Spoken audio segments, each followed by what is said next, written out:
What's going on, everybody, and welcome back to Comic Breakdown. And in this video, we are jumping back into Jonathan Hickman's G.O.D.S, issue number 3. So far throughout this story, we have been learning a lot. More so that there are individuals out there, avatars for things like the powers that be and the natural order of things. Two of the forces that help shape all of existence. And so we have Win, avatar of the powers that be. Aiko, a centaur of the natural order of things. Once married, but no longer because the powers that be and the natural order of things, they're not necessarily friends. And so their love could never be. But most recently, Aiko approached a young girl named Mia, taking her to the Library of Worlds, convincing her to embark on an exploration of her magical abilities. And then you have Doctor Strange working with Win and Dimitri. Together, they try to return the unstable proto-mage Cubic's core right back to his godly master. So, make sure you guys have subscribed to the channel, make sure that you like this video, and with that being said, let's dive into this breakdown. Alright gang, so as we dive into this issue, we pick up with a young girl named Amelia. Every night for the past 5 years, she has had the same dream. She sees the shape of oblivion, the end of everything. This name Amelia and everything that is attached to it. This is what this world knows her as. But this name is not who she is. The truth is, Amelia is gone, long eaten by the force of nature that has replaced her. Because there have been 5 true Cassandras. This is throughout the history of the world, and this young girl is the last of them. This is when we hop over to the Library of Worlds. We have Doctor Strange and Win that are about to head off and do their own thing. Dimitri is staying behind at the bar while they go investigate. And so while we see them go their separate ways, Doctor Strange and Win opening up their doorway, they head off to meet up with Aiko and Dr. Circle. Meanwhile, at the bar, we have Dimitri and we have Mia, as each of them order their own drink.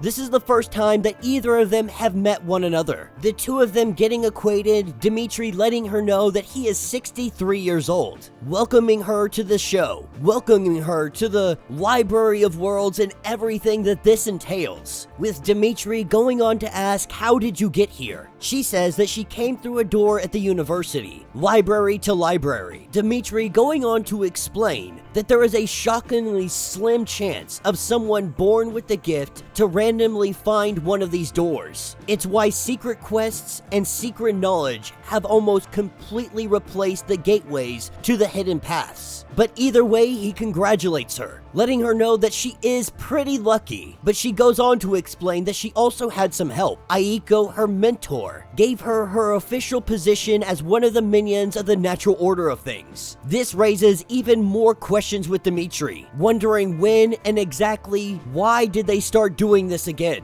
This is something that the Centum never really does anymore. So to see this is an oddity, as we pick back up with Win and Doctor Strange. Dr. Circle and Aiko are wondering why Doctor Strange is here to begin with. And he is here because Win asked him to be here. The truth is, he wanted a mediator, someone whose interests lie outside of theirs and those they serve. This is when Doctor Strange goes on to say that they interviewed the proto-mage behind the Babylon event, and what was revealed is that Cubic's core was reprogrammed, born again, a vessel of the in-betweener. They believe that all the lesser gods are moving, which implies that the greater gods, they are preparing to as well. The question remains, are their gods moving? This is what takes us back to that bar, with Dimitri and Mia talking and having a conversation. An unlikely person shows up, with this person ordering a drink. Dimitri seeing this person, he absolutely loses it, because he recognizes a universal abstract when he sees one, and there has never been a universal abstract in the Library of Worlds. But even if there was one on record, it more than likely would have been erased.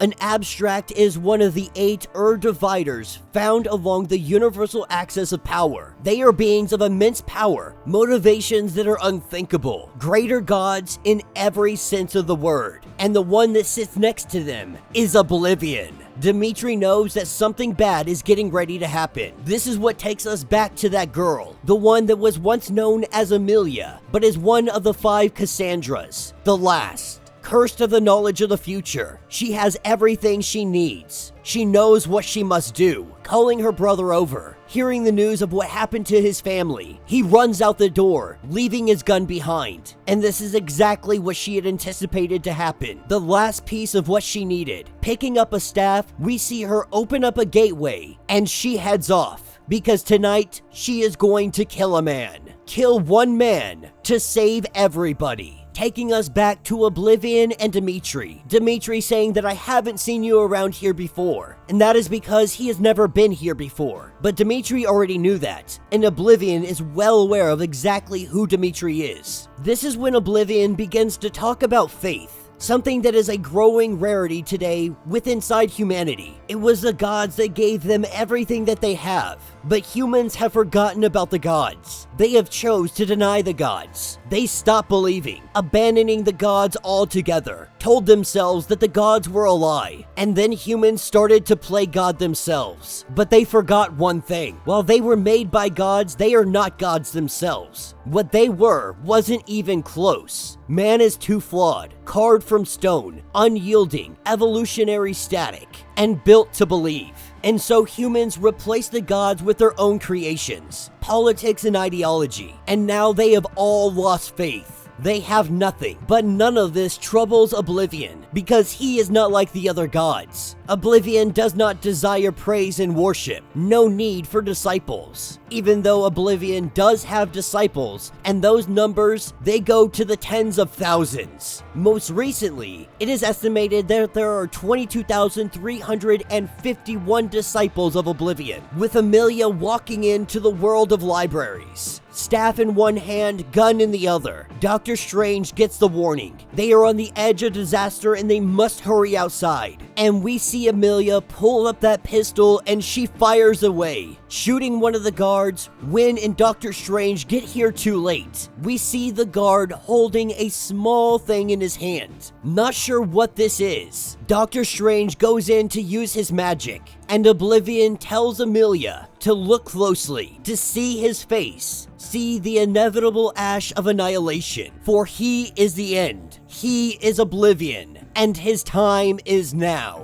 And that will be the end of this issue. So let me know what you guys think down in the comments. Man, Jonathan Hickman's Gods has been knocking it out of the park. Now, there's a lot to learn here. A lot of new characters, a lot of new concepts that we're having to pick up along the way. But the overall theme of this story is that there is something going on amongst the gods. The greater gods and the lesser gods alike. The gods are on the move. People are searching out for power, for opportunity. We don't know what the overall plan here is. Something is happening in the shadows that we are unaware of. One thing is for certain, we look to be on the verge of a godly war. A war so powerful that all of existence may be in jeopardy, and it will take the likes of our Sorcerer Supreme, our avatars of powerful gods, and anything else at their disposal that they may be able to use to fight against the coming wave. In this issue, what we saw was Oblivion making the first attack. Not sure why or what the purpose of this is. I'm sure all will be revealed in the next issue on exactly what Oblivion is up to and why attack the world of libraries. One thing is for certain, our avatar of the powers that be and everybody else are 2 steps behind. If they want to get ahead of this, they're gonna have to figure out what's going on and they're gonna have to do it quickly. But let me know what you guys think. Let me know your thoughts, let me know your theories. If you would like to get completely caught up on everything going on with this series, go ahead, check out the link in my description as well as the top of this video. It'll get you completely caught up on everything going on with Gods. If you would like to support the channel, you can always do so by joining the channel membership. Much like Patreon, having multiple different tiers, from $1 to $50, from loyalty badges to comics every single month. Not only are you helping out the channel tremendously, but you are getting tons of perks in the process. Now, if you're unable to do this, do me a favor, subscribe to the channel, like this video, hit that notification bell, and with that being said, until the next breakdown.